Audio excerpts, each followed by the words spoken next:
Doctor Suresh कुमारी channel पर आपका स्वागत है। हरियाणा विद्यालय शिक्षा बोर्ड की अभी वार्षिक परीक्षा फरवरी के एंड में स्टार्ट हो रही है और अभी प्री बोर्ड चल रहे हैं। तो आज हम एक पेपर सोल्व करेंगे, क्योंकि पेपर को कई भागों में बांटा जाएगा। पेपर काफ़ी लेंथी होता है, एक एक चीज़ समझाना ज़रूरी है। साल भर विद्यार्थियों ने जो पढ़ लिया वो भी सही है, और अभी तक जिन्होंने नहीं पढ़ा है उनको टेंशन में आने की ज़रूरत नहीं है। अब भी वो लगातार अगर जो प्रश्न करवाए जाते हैं उस तरीके से कर लेते हैं तो कोई प्रॉब्लम नहीं है। तो देखिए, 3 घंटे का पेपर होगा, 80 अंक का पेपर होगा। तो वो किस तरह का पेपर है, ये जो मैं पैटर्न आपको दिखा रही हूँ इसी तरह से होगा कि आपको कोई प्रश्न छोड़ना नहीं है। और समाज शास्त्र का जो पेपर है उसमें 38 प्रश्न होगा, 4 भागों में विभाजित होगा। वो आपको पता है 1 से लेकर 20 तक आपका 1 नंबर का प्रश्न और आपको 1 अंक मिलेगा। और आगे ये सब इसमें लिखा हुआ है 21 से 29 तक 2-2 अंक का है, जिसमें आपको सिर्फ 2 लाइनों में कंप्लीट करना है। फिर आपको 30 शब्द है, 2 लाइन में कर सकते हैं, 2 में नहीं तो आप 3 में भी कर सकते हैं।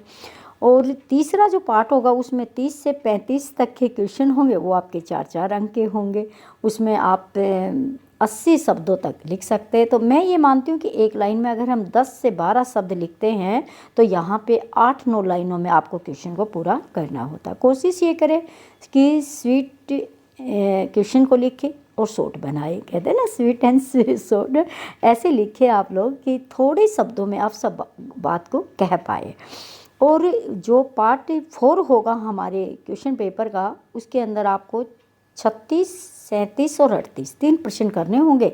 और अच्छी बात यह है कि एक पैराग्राफ आएगा, उसको आप ध्यान से पढ़ेंगे, 6 नंबर वो, और 200 शब्दों में आपको इनका उत्तर देना होगा। यही चीज़ें हैं, बस सिर्फ ये समझना है। और आपको फिर कभी समझा दिया जाएगा कि किस तरह से OMR शीट को आपको भरना, रोल नंबर वगैरह जो भी आते हैं। चलिए अब हम प्री बोर्ड का जो हमारा पेपर है उसके क्वेश्चन आंसर देखते हैं कि बच्चों ने कैसे कैसे क्या किए होंगे, क्या नहीं, वो अपने मिला सकते हैं और उसी हिसाब से अपने नंबर भी जोड़ सकते हैं। तो आज मैं पार्ट फर्स्ट ही आप लोगों को बताती हूँ। देखिए, पहला प्रश्न था जनसांख्यिकीय आंकड़े महत्वपूर्ण क्यों है। तो इसमें 3 दिए हुए हैं, राज्य की नीति निर्माण में, जन कल्याण नीतियाँ बनाने में, आर्थिक विकास में। तो इसका मतलब तीनों ही सही है। तो इसमें हमारा उत्तर होगा वो क्या होगा, उत्तर हमारा इसके अंदर है उपयुक्त सभी। ये उत्तर इसका होगा कि उपयुक्त सभी के सभी इसके क्या है, सही है। अब हम देख लेते हैं प्रश्न नंबर 2।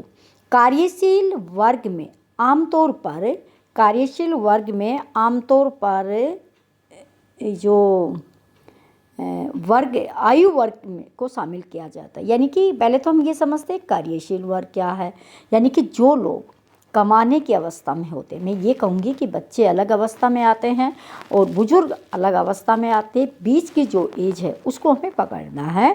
और आयु वर्ग में शामिल लोग हैं वो कितनी आयु मानी गई है, इसमें आयु पूछी गई है कि उनकी आयु कितनी होनी चाहिए। इस प्रश्न का सही उत्तर है भारतीय समाजशास्त्र और अर्थशास्त्र 15 से 64 वर्ष।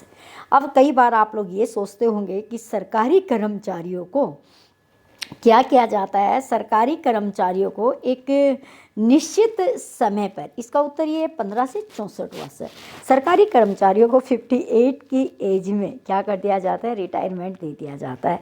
केंद्रीय कर्मचारियों को 60 की एज में दे दिया जाता है। और यहाँ पे ये बताया जाता है कि जिनको हम कहते हैं कि कमाऊ पूत, यानी कि जिन पर बच्चों की जिम्मेदारी होती है, बुजुर्ग की जिम्मेदारी होती है, वो माना गया है 15 से 64 वर्ष के। तो आपका सही उत्तर होगा इसके अंदर से। चलिए अब हम नेक्स्ट चलते हैं। नेक्स्ट हमारा है तीसरा प्रश्न, किस परिवार में संपत्ति माता से उसकी पुत्री को हस्तांतरित होती है। तो इसमें देखिएगा मातृवंशीय परिवार में होती है। अब जनजाति भी अब नहीं करेंगे, क्यों, क्योंकि सारी जनजातियों में नहीं होती, कुछ जनजातियों में ऐसा होता है, इसलिए यहाँ पे क्या बताया गया है, मातृवंशीय परिवार में होती है। तीसरे का उत्तर बी है। अब आते हैं हम क्वेश्चन नंबर 4 पर। इसमें परंपरागत तौर पर किस वर्ण या जाति के लोग व्यापार व्यवसाय करते थे। ये हमने बहुत अच्छे से समझा हुआ है कि हमने यहाँ पे 4 वर्गों में जातियों को बांटा गया था व्यवसाय के अनुसार। तो जिनमें से जो ये काम आता है व्यापार का काम, वो है वैश्य वर्ग के हाथ में, जिनको हम बनिए भी कहते हैं। तो ये उस समय ऐसा प्रचलित था। तो आपका सही उत्तर होगा से। नेक्स्ट चलते हैं कि क्वेश्चन नंबर 5 है। ये बहुत ज़्यादा कन्फ्यूजन करता है कि बहिष्कार, अनादर और शोषण ये किसके आयाम है, यानी कि डिमेंशंस है, ये हमें समझना जरूरी है। तो इसमें कास्ट, ट्राइबल, अनटचेबिलिटी या ओल ये दिया हुआ है। तो इसका देखिए सही उत्तर है, कई बार कंफ्यूज करता है, तो वो क्या है, सही उत्तर है यहाँ पे अस्पृश्यता से आएगा इसका सही उत्तर। जिन बच्चों ने ये किया है या आगे करेंगे उनको 1 नंबर यहाँ पे दिया जाएगा। नेक्स्ट देखिएगा, पुरुष और स्त्रियों के बीच असमानता का क्या कारण है। हम समाज शास्त्र पढ़ रहे हैं, तो असमानता जो है वो किस आधार पर है। तो देखिए वो सामाजिक आधार पर है। वैसे हम कहते हैं ना, स्त्री पुरुष से जो जेंडर के आधार पर अलग माना जाता है तो वो जैविक होता है, यानी कि बायोलॉजिकली होता है। और वैसे हम असमान मानते हैं कि उनके साथ खाने पीने में, पढ़ाई में, रहन सहन में हर तरह भेदभाव किया जाता है। तो वो कैसा भेदभाव होता है, वो सामाजिक होता है, जबकि मानवता के आधार पर ऐसा नहीं होना चाहिए। चलिए नेक्स्ट प्रश्न देख लेते हैं। नेक्स्ट प्रश्न है, इनमें से कौन सी संकल्पना एम.एन. श्रीनिवास की देन है। ये आप लोगों ने +1 में बड़े अच्छे से पढ़ लिया होगा कि एम.एन. श्रीनिवास की कौन कौन सी अवधारणाएं हैं, कंसेप्ट है जो उन्होंने डेवलप्ड किए। अब देखिए उनमें को संस्कृतिकरण, पश्चिमीकरण, प्रबल जाति, उपयुक्त सभी। तो देखिए इसमें आएगा उपयुक्त सभी, क्योंकि ये तीनों अवधारणाएं एम.एन. श्रीनिवास ने ही क्या की थी, विकसित की थी, उन्होंने ही डेवलप की थी, उन्होंने ही इनको क्या किया था, समाजशास्त्र में जोड़ा था। तो आपका प्रश्न यहाँ पे क्या होगा, डी होगा। नेक्स्ट चलिएगा, प्रश्न नंबर 8 है, निम्नलिखित में से कौन सी चुनौती भारत में विविधता के कारण उत्पन्न हुई। चुनौती पूछा गया है, कई बार आपको नहीं दिया चुनौती का मतलब समस्या है। तो भारत के अंदर विविधता किस किस चीज़ की है, इसके ऊपर आप गौर करके देखें, एक एक पॉइंट को गौर करें। क्षेत्रीयता विविधता है, सांप्रदायिकता विविधता है, जातीयता विविधता है। तो इसका मतलब 8 में भी हमारा डी आएगा कि पूरे के पूरे ये तीनों पॉइंट है जो हमारे लिए वर्तमान समय में क्या है, एक चुनौती है। चलिए नेक्स्ट प्रश्न देख लेते हैं। सूचना का अधिकार अधिनियम कब लागू हुआ था। यहाँ पे बहुत बच्चे गलती करते हैं और ये कई बार परीक्षा में आता है। 15 जून 2005, 26 जनवरी 2005, 12 अक्टूबर 2005 और 13 सितंबर 2005। तो इसका सही उत्तर है 12 अक्टूबर 2005। यहाँ पे हमें ये देखना है सूचना का अधिनियम कब लागू हुआ या कब पारित हुआ, इस पे आपको गौर करना है। कई बार अगर पारित आ जाता है और कई बार क्या आ जाता है कि कब लागू हुआ। तो यहाँ पे सही उत्तर है बी, 12 अक्टूबर 2005। चलिए नेक्स्ट प्रश्न देखते हैं कि निम्नलिखित में से कौन सा मुद्रित सामग्री का प्रकार नहीं है। इतना आप दिमाग लगा ही सकते हैं। मुद्रित का मतलब होता है जो लिखा हुआ होता है, प्रिंटेड मटेरियल होता है, type of the printed material. अब आप सोच सकते हैं पुस्तकें लिखी होती है, मैगजीन लिखी होती है, और इनमें से कोई नहीं, या फिर रेडियो को आप सुन सकते हैं ना, हैं, बिजली से चलता है, सुन सकते हैं, उसमें लिखा हुआ नहीं पढ़ते हैं। तो नेचुरल है कि क्या आएगा, रेडियो ही आएगा। तो सही उत्तर जिन्होंने रेडियो किया है उनको 1 नंबर बच्चों को मिल जाएगा। नेक्स्ट प्रश्न देखिएगा, किस आंदोलन में एक लंबे समय तक निरंतर सामूहिक गतिविधियों की अवधारणा होती है। अब देखिए मैं आपको बताती हूँ किस आंदोलन में। प्रश्न समझना है, क्योंकि इस तरह के प्रश्न अगर आप नहीं समझोगे तो परीक्षा में घुमा फिरा के यही प्रश्न आते हैं और कोई नया प्रश्न तो होता ही नहीं है। देखिए राजनीतिक आंदोलन है बनते रहते हैं, बिगड़ते रहते हैं, कोई लंबी चीज़ के लिए नहीं होते। सांस्कृतिक में भी क्या होता है, कभी कभी भूचाल आता है, लेकिन एक सामाजिक आंदोलन है, वो एक ऐसा आंदोलन है कि सामाजिक आंदोलन जिसको हम लगातार अगर चलाएंगे तो उसमें धीरे धीरे क्या होगा, परिवर्तन। तो सही उत्तर आपका क्या होगा, ए होगा। चलिए नेक्स्ट प्रश्न देखते हैं कि निम्नलिखित में से कौन सा लेख दुर्खिम के चिंतन को प्रतिबिंबित करता है। दुर्खिम का नाम आपने +1 में बहुत सुना होगा और कहीं कहीं +2 में भी आता है कि दुर्खिम समाजशास्त्र के अगस्त काम्टे के बाद माने जाने वाले सबसे शक्तिशाली विचारधारक थे, जिन्होंने आत्महत्या का सिद्धांत दिया, श्रम विभाजन का दिया, धार्मिक जीवन के प्रकार भी दिए, क्योंकि उनके बचपन में धार्मिक विचारों का उनके दिमाग पर बहुत ज़्यादा प्रभाव पड़ा था। तो इसमें सही उत्तर आएगा द, यानी कि तीनों ही आएगा। आत्महत्या का सबसे फेमस सिद्धांत है कि भाई लोग जो समाज में आत्महत्या करते हैं वो समाज के दबाव में करते हैं, उसके लिए रिस्पॉन्सिबल वो बंदा आत्महत्या करने वाला नहीं है, रिस्पॉन्सिबल सोसाइटी है जो उसको आत्महत्या करने के लिए बार बार क्या करती है, उकसाती है। तो ये सारे सिद्धांत उन्होंने दिए थे इमाइल दुर्खिम ने, ठीक है ना। तो यहाँ पे डी आएगा क्योंकि ये सारे के सारे सिद्धांत थे। नेक्स्ट पर्सन देख लेते हैं अभी हम क्या है।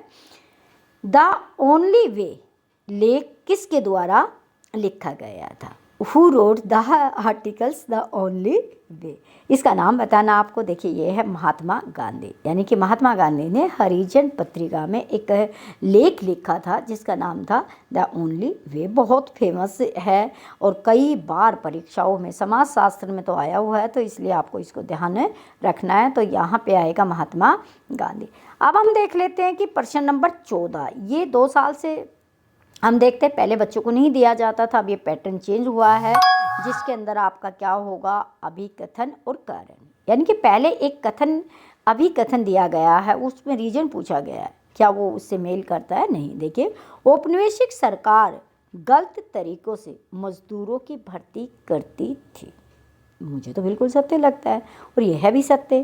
कारण इसका यह है कि औपनिवेशिक सरकार मजदूरों के स्वास्थ्य व सुविधाओं का पूरा ध्यान रखती थी। मुझे तो ये गलत लगता है।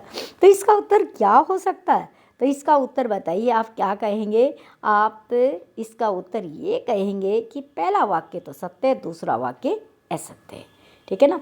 जब भी यहाँ पे 1 नंबर आपको बहुत जल्दी मिलने वाला है, अगर आप ये समझ जाए कि ये बात पहले वाली क्या कही है, दूसरी वाली बात पर वो कितना रिफ्लेक्ट, कितना रिएक्ट कर रही है, उसको देखना है। तो यहाँ पे उत्तर हमारा क्या था, पहला वाक्य सही है, दूसरा वाक्य गलत है, ये हमें इसका बताना था। प्रश्न नंबर 15 है कि चाय उद्योगों की शुरुआत भारत में कब हुई थी। वैसे तो आपको पता है चाय की शुरुआत चीन में हुई थी, है ना, लेकिन भारत में चाय उद्योगों की शुरुआत 1851 में हुई थी, क्योंकि 1851 में अंग्रेजों के द्वारा किया गया था, वो अपने उद्योग को बड़ा करना चाहता था। तो अभी मैं इस पे एक छोटा सा बता देती हूँ आपको, ताकि बातें आपको समझ में आती रहे। देखिए, अंग्रेजों ने भारत में देखा कि चाय की उत्पत्ति आसाम में, दार्जिलिंग में बहुत अच्छी होती है, तो उन्होंने चाय का उत्पादन करना शुरू कर दिया। और इंग्लैंड अपने आप में एक छोटा सा देश है, वहाँ चाय पत्ती की इतनी खपत नहीं थी, तो उन्होंने सबसे पहले भारतीयों को ही चाय पिलाना शुरू किया, जिनकी भारतीय चाय पीना जानते ही नहीं थे। फिर उन्होंने चाय की टपरियों पे इधर उधर जहाँ भी लोग ज़्यादा बैठते थे उनको फ्री में चाय देते थे और कहते थे कि इसको ना दूध में डाल के उबाल के पियो, रात को पियो। तो लोगों को दूध में डाल के पिलाना शुरू कर दिया और बाद में लोगों को इसका चस्का लग गया। नहीं तो अंग्रेज काली ही चाय पीते हैं, वो दूध की नहीं पीते हैं। तो इस तरह हमको ज़बरदस्ती ये चाय पिलाना सिखाया गया था। ये चीज़ मैं इसलिए आपको बता रही हूँ ताकि आपको ध्यान रहे कि 1851 के बाद किस तरह भारत में चाय का चलन हुआ था। चलिए अब हम देख लेते अगला प्रश्न फिर वही आ जाता है 16वां, अभिकथन और कारण का। हरित क्रांति ने भारत में विभेदीकरण को बढ़ावा दिया। तो सबसे पहले तो आपको ये मीनिंग समझना चाहिए कि विभेदीकरण क्या। विभेदीकरण का मतलब क्या होता है कि लोगों में एक तरह से अलग अलग डिफरेंसेस बढ़ा दिए सोसाइटी में, ये हुआ, प्रमोट किया। दूसरा, अन्य कई क्षेत्र में मजदूरों को मांग के कारण मजदूरों की मांग व उनकी मजदूरी में भी इजाफा हुआ। ये भी ठीक है, क्योंकि कुछ हद तक क्या हुआ था, अंग्रेजी इसकी सही व्याख्या तो नहीं है, पर हाँ कुछ मजदूरों की खेती की वजह से क्या हुआ था, मांग में इजाफा हुआ था। तो यहाँ पे सही उत्तर हमारा होगा बी, ए ब दोनों सही है। लेकिन हम रिफ्लेक्ट ये करके देखें क्या हरित क्रांति से उसका कोई व्याख्या सही निकल रही है, तो व्याख्या उससे सही निकल के नहीं आ रही है। इस तरीके से हमें इन चीज़ों को क्या करना है, जोड़कर देखना है। चलिए नेक्स्ट प्रश्न देख लेते हैं। नेक्स्ट है 17, नियंत्रित अर्थव्यवस्था से अनावश्यक प्रतिबंधों को हटा लेने को कहते हैं। क्या कहते हैं, ये हमने बहुत पढ़ा है कि ये उदारीकरण, यानी कि भारत के अंदर 1991 से जब से एलपीजी मतलब लिबरलाइजेशन, प्राइवेटलाइजेशन, ग्लोबलाइजेशन शुरू हुआ, तभी से यानी कि उदारीकरण, लिबरलाइजेशन कि जितने भी प्रतिबंध लगे हैं दूसरों के व्यापार करने के साथ, उनको क्या किया जाएगा, हटा लिया जाएगा। उसी को क्या कहा जाता है, उदारीकरण कहा जाता है। चलिए अब देखते हैं नेक्स्ट क्वेश्चन क्या है, जिसका उत्तर आपने किया होगा। नया किसान आंदोलन 1970 में, ठीक है ना, 1970 में राज्यों में प्रारंभ हुआ। तो इसका मतलब आपको 2 राज्यों का नाम बताना है। अगर एक राज्य का नाम आपने सही किया है तो आधा नंबर मिलेगा, 2 का सही कर दोगे तो आपको कितने नंबर मिलेंगे, पूरा 1 नंबर मिलेगा। तो देखिए नया किसान आंदोलन आपको पता है कि 1960 यानी कि 60 और 70 के दशक में ये आंदोलन चल रहा था। तो देखिए वो आंदोलन था, वो कौन से 2 राज्य थे, एक राज्य था यहाँ पे पंजाब, है ना, एक राज्य था पंजाब और दूसरा राज्य था तमिलनाडु। तो इन 2 राज्यों में ये आंदोलन चला था। तो यहाँ पे हमें ध्यान रखना है कि उत्तर भारत से पंजाब और दक्षिण में तमिलनाडु। तमिलनाडु को आप, मैं याद रखती हूँ जब कोई भी ऐसी चीज़, जयललिता से जोड़ लीजिएगा, और पंजाब तो आप 5 नदियों का स्थल है। किसी ना किसी चीज़ को आप सोच के उसको क्या करना है, याद रखना है।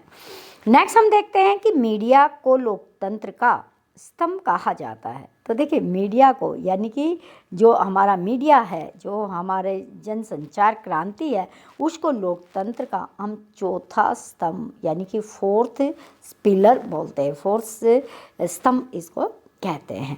ये प्रश्न अगर 4th जिन्होंने कहा वो बिल्कुल सही होगा। सीमांत किसान और भूमिहीन लोग निम्न जातीय समूह के होते हैं।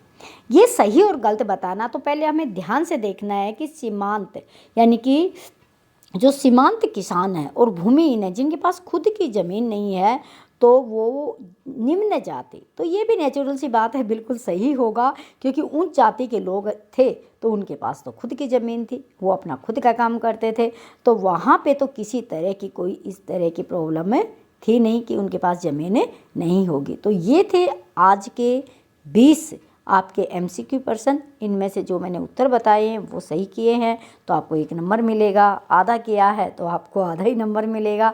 तो इस तरीके से आप इन प्रश्नों को बड़ी सावधानी से करेंगे और बोर्ड के एग्ज़ाम में समय ख़राब नहीं करना है, बस इसको खाली पढ़ना है और आपको ABC या इस तरीके से आप लिखोगे तो भी आपका समय बचेगा। आज का इतना ही है। नेक्स्ट जो पेपर है उसको हम अगली वीडियो में कवर करेंगे, क्योंकि एक बार बहुत ज़्यादा करने से आप लोगों के दिमाग में ये नहीं रह पाएगा।